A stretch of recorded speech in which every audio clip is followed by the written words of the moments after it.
তার নাম হচ্ছে বিল্লাল হোসেন। আর বয়সটা অনুমানিক 37 এরকম কাছাকাছি। কোন কোন জায়গা বাড়ি? বাড়ি এমনিতে তো ঠাকুরমুড়া, কিন্তু তারা আড়ালিয়ার এরিয়াতে আছে আর কি।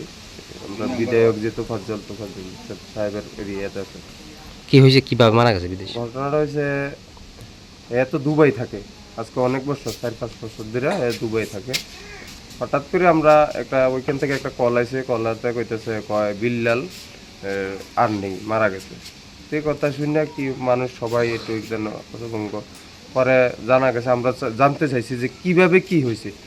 তখন তো আমরা তো আর এখান থেকে আর কি তখন শুনবো, এখান থেকে বাকি যেটা শুনছি যে হ্যাঁ রাত্রে ডিউটির থেকে আইয়া খাওয়া দাওয়া করে শুইছে, সকালবেলা হ্যাঁ মানে ডাক দেওয়া রুমে যারা আছে তারা ডাক দিছে, ডাক দেওয়াতে সে আর ওঠে না।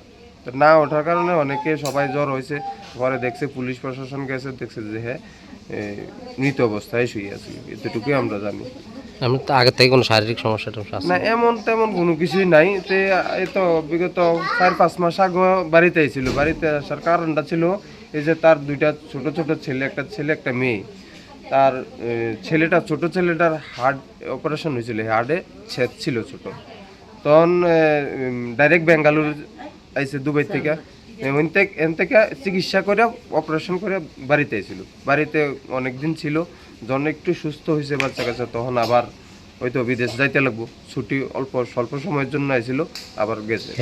মানে একমাত্র উপার্জনকারী বাড়ি। হ্যাঁ একমাত্র উপার্জনকারী তেই। আর এই সংসার মানে তার একা, তার একজন বোন, এটা হচ্ছে তার মা। হ্যাঁ আর কেউ নেই ফ্যামিলিতে, আর কেউ নেই। তার বাপ আছে, মানে এমন এটা স্বাভাবিক না আর কি, সুস্থ স্বাভাবিক না যে কামার রোজগার উপার্জন করে সংসারটার ইয়ে করবে।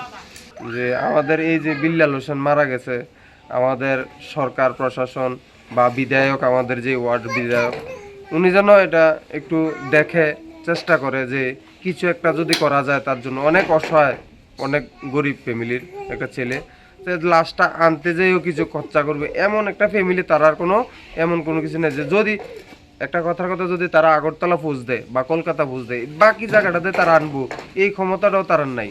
আমরা গ্রামের মানুষেরা মিললে যদি কোনো সহযোগিতা করি, তাহলে তারা লাশটা বাড়িতে আইনা পৌঁছবে।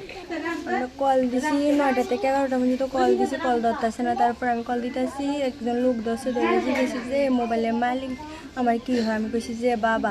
এরপরে জিজ্ঞেসি যে তার বাড়ির গার্জিয়ান আছে, আমি কইছি যে নাই। এরপর তোমার আম্মুকে দাও, আম্মুকে দিছি। তারপর আম্মুকে কইছে শুধু বোন কিছু করার নাই, সে কালকে ভোররাত মারা গেছে, এর দূরে কইছে, আর কিছু কইছে না। ত্রিপুরার কাছে আমার একটা আমার যেন আমার আমাকে বাড়িতে না দেয়। স্বাদে ভরা ঘিয়ের সুবাস লংতরায়, কি ভালো খেতে। শুদ্ধ ঘিয়ের আবেশ ভরা লংতরায়, অপূর্ব সুগন্ধ, পুষ্টি ভরা ঘিয়ের খাবার, গাওয়া ঘি প্রিয় সবার লংতরায়। একেই বলে বিশুদ্ধ ঘি। বিশুদ্ধ ঘি নাম মনে রেখো লংতরায়। লংতরাই ঘি রোজ খাবারে তোমাকে চাই। লংতরায়, লংতরায়, লংতরায়।